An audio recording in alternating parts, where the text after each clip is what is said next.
అసుర సంహారం teaser release.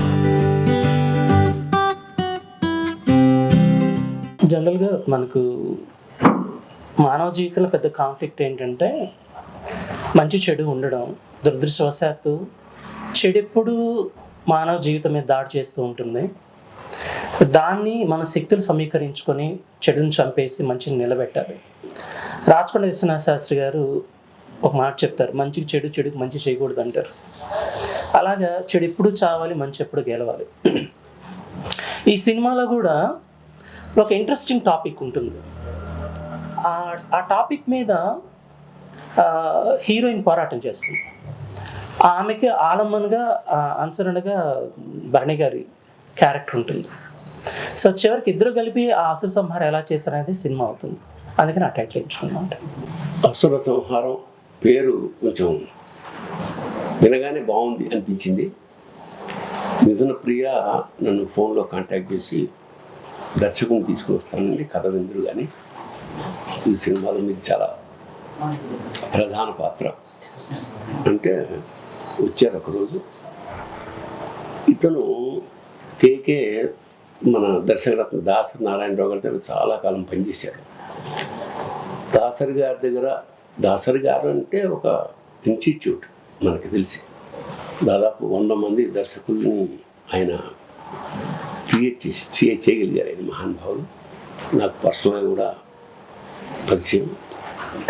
అలాంటి ఒక ఇన్స్టిట్యూషన్ నుంచి వచ్చిన వ్యక్తిగా ఇంకా నేనేమి ఎక్కువ మాట్లాడలేదు. కథ చెప్పగానే ఇది తమాషాగా ఒక పల్లెటూరు లాంటి ఒక టౌన్లో జరిగే కథ, పెద్ద సాఫిస్టికేషన్ లేని ఏరియాలో ఉండే ఒక డిటెక్టివ్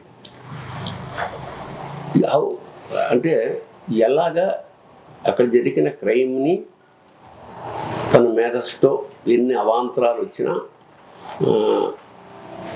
ఈ అమ్మాయి సహకారంతో ఛేదించాడు అనేది చాలా ఇంట్రెస్టింగ్గా చెప్పాడు దర్శకుడు. విపరీతమైన ఎండల్లో మార్చిలో నెల్లూరు ప్రాంతంలో షూట్ చేయడం జరిగింది. ఎక్కువ కష్టపడ్డాం అని మనస్ఫూర్తిగా చెప్తున్నాను. బట్ అల్టిమేట్గా ప్రోడక్ట్ సంతృప్తికరంగా రావడానికి అది చాలా ఆనందంగా ఉంది. ముఖ్యంగా దర్శకుడు, ఈ అమ్మాయి ఈ సినిమా బయటికి రావడానికి ఎంత కష్టపడ్డారో పర్సనల్గా నాకు తెలుసు. ఆ ఫలితం ఖచ్చితంగా వాళ్ళకి అందుతుందని నేను మనస్ఫూర్తిగా కోరుకుంటూ, సాయి శబరీష్ ఎన్ఆర్ఐ అక్కడ అంటే వాళ్ళ అబ్బాయి అక్కడ ఉంటాడు. నిర్మాతగా వాళ్ళ ఇంట్లోనే మేము మకాం ఉంది నెల్లూరులో. అన్ని విధాలా మమ్మల్ని బాగా జాగ్రత్తగా చూసుకున్నారని అందుకు ఒకసారి నిర్మాత గారికి, వారి కుటుంబ సభ్యులకి నమస్కారం చెప్పుకుంటూ, ఓ డిఫరెంట్ క్యారెక్టర్. చాలా సినిమాలు చేశాను నేను, కానీ ఇది చాలా ప్రధానమైన పాత్ర సినిమాలో. డిఫరెంట్గా డీల్ చేసిన దర్శకుడు ఈ నా కృతజ్ఞతలు. అలాగే ఈ అమ్మాయి సహకారం విపరీతంగా ఈ సినిమాకు చేశారు కాబట్టి ఇద్దరికి కృతజ్ఞతలు అర్పించుకుంటూ, ఇలాంటి చిన్న సినిమా అంటే ఈ మధ్య మనం ఎక్స్పెక్ట్ చేయని సక్సెస్లు వస్తున్నాయి. అది చాలా ఆనందంగా ఉంది, ఆశ్చర్యంగా. ఎందుకంటే అందులో ఎవరున్నారు అన్నాకన్నా కంటెంట్ ఎంత గొప్పగా ఉందనేదే ప్రజలు చూస్తున్నారు. కాబట్టి ఖచ్చితంగా ఈ సినిమాని ఆస్వాదించండి, మమ్మల్ని అందరినీ ఆశీర్వదించండి. యాక్ట్ చేశాను, చిన్న ఫిలిమ్స్. మేము ఇప్పటివరకు చేసిన వాటిల్లో అసుర సంహారం పెద్ద ఫిలిము. మా ప్రొడ్యూసర్ గారు శ్రీ సాయి శబరీష్ గారికి, అలానే మా డైరెక్టర్ గారికి thank you so much sir. మేము చిన్న ఫిలిమ్స్ యాక్ట్ చేసినప్పటికీ, తీసినప్పటికీ భరణి గారు స్క్రిప్ట్ వెంటనే మాకు డేట్స్ ఇచ్చారు. Thank you so much sir. ఎప్పట్లానే ఈ సినిమాని ఆదరించాలని కోరుకుంటున్నాను. Thank you. నమస్తే అండి, నా పేరు కిషోర్ శ్రీకృష్ణ. నేను దర్శకరత్న దాసనారాయణరావు గారి దగ్గర అసిస్టెంట్గా పనిచేశానండి. నేను డైరెక్ట్ చేసిన ఫస్ట్ ఫిల్మ్ బ్లైండ్ గర్ల్. దానికి మిథున ప్రియ గారే నిర్మాతగా వ్యవహరించారు. దాని తర్వాత శివబాలాజీ గారు బ్రెగ్డెస్గా ప్రధాన పాత్ర సింధూరం సినిమాకి కథా స్క్రీన్ ప్లే మాటలు రాశాను. తర్వాత మైండ్ గేమ్ అనే మరో సినిమా థియేటర్ రిలీజ్ అయింది.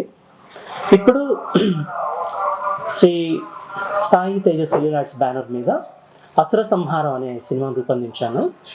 ఇందులో మీకు తెలుసు 800 చిత్రాలకు పైగా నటించిన రచయిత, ప్రముఖ నటులు శ్రీ తనికెళ్ల భరణి గారు ఇందులో ఒక విలేజ్ డిటెక్టివ్గా ప్రధాన పాత్ర పోషించారు. ఈ సినిమా అంతా ఆద్యంతంగా ఒక క్రైమ్ మిస్టరీగా సాగుతుంది. ఎటువంటి అశ్లీలత, అసభ్యతకి తావు లేకుండా కుటుంబంతో వచ్చి చూడదగే విధంగా ఉంటుంది. ఈ సినిమాని నెల్లూరు చుట్టుపక్కల రూపొందించడం జరిగింది. ఈ చిత్రంలో తనికెళ్ల భరణి గారితో పాటు మిథున ప్రియ గారు కథానాయికగా నటించారు. ఆవిడ ఈ సినిమాకి ఎగ్జిక్యూటివ్ ప్రొడ్యూసర్ కూడా వ్యవహరించారు. ఈ ప్రాజెక్టు రావడానికి కారణమైన ముఖ్యమైనటువంటి వ్యక్తి ఆమెకి మీడియా ద్వారా నేను కృతజ్ఞత తెలియజేసుకుంటున్నాను. ఈ సినిమా షూటింగ్ పూర్తయిపోయింది. పోస్ట్ ప్రొడక్షన్ చివరి దశలో ఉంది. డీటెయిల్స్ మిక్సింగ్లో ఉంది. అన్ని కార్యక్రమాలు పూర్తి చేసుకున్న తర్వాత మార్చి నెలలో దీన్ని విడుదల చేయాలని అనుకుంటూ ఉన్నాము. ఈ సినిమా క్యారెక్టర్ చెప్పిన వెంటనే అంగీకరించి మాకు అన్ని విధాలా సహకరిస్తున్న శ్రీ భరణి గారికి కూడా నేను మీడియా ముఖంగా కృతజ్ఞత తెలియజేసుకుంటున్నాను. ఈ సినిమాని మీరందరూ ఆదరిస్తారని ఆశిస్తున్నాను.